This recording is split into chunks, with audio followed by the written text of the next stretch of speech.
مرحبا فيكم بفيديو جديد. طبعا بما انه قرب شهر رمضان وكل عام وانتم بألف خير، قررت ساوي فيديو كيف تجهزوا بقدوم شهر رمضان بحماس ونشاط. بس قبل ما نبدأ لا تنسوا تشتركوا بالقناة، لانه الحمد لله بلش شوي يرجع التفاعل، وتكتبوا لي تعليق بسيط يشجعني، وتحطوا لايك اذا عجبكم الفيديو. وبلا طول مقدمة خلونا نبدأ. طبعا شهر رمضان هو شهر بتتضاعف فيه الأجور وبتنتشر الأجواء الرمضانية، وشهر رمضان فرصة لا تعوض للتوبة والرجوع إلى الله عز وجل، والابتعاد عن الذنوب والتقرب لله وتجديد الإيمان. فخلونا نشوف كيف نستعد لاستقبال شهر رمضان مبارك، وكيف تتحمسوا لقدومه بنشاط وحيوية. وأكيد أول نصيحة هو الهدف والنية الصافية. قبل بداية شهر رمضان لازم تحددي أهدافك الشخصية والروحية لهذا الشهر المبارك.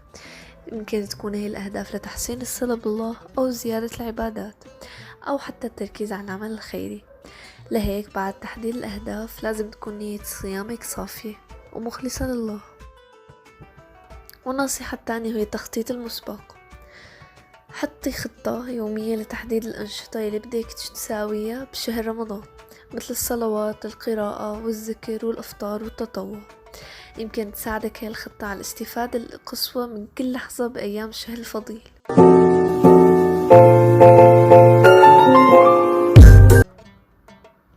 العمل الخيري والتطوع.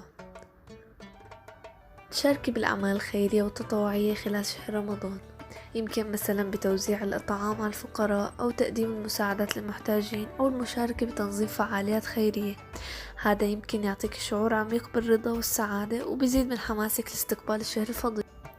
التركيز على القرآن والعبادات. اجعلي القرآن مشارك بحياتك اليومية خلال شهر رمضان. قومي بقراءة جزء محدد يوميا وتأملي بمعانيه وتطبيقها بحياتك. حتى كمان فيك زيادة عدد الصلوات والأعمال الخيرية والذكر لزيادة الأجر والثواب. التواصل الاجتماعي والتسامح. استغلي فرصة شهر رمضان لتقوية العلاقات الاجتماعية والتسامح مع الآخرين. حاولي حل الخلافات وكوني مسامحة ولطيفة بالتعامل مع الناس. الاستغلال الإيجابي للوقت.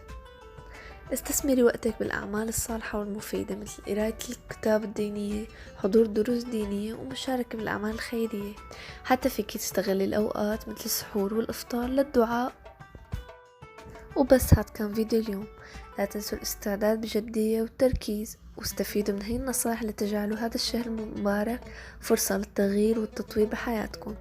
أتمنى تكونوا استفدتوا من النصائح وتكونوا مستعدين لاستقبال هذا الشهر بحماس ونشاط. وبشوفكم بالفيديو الجاي. باي.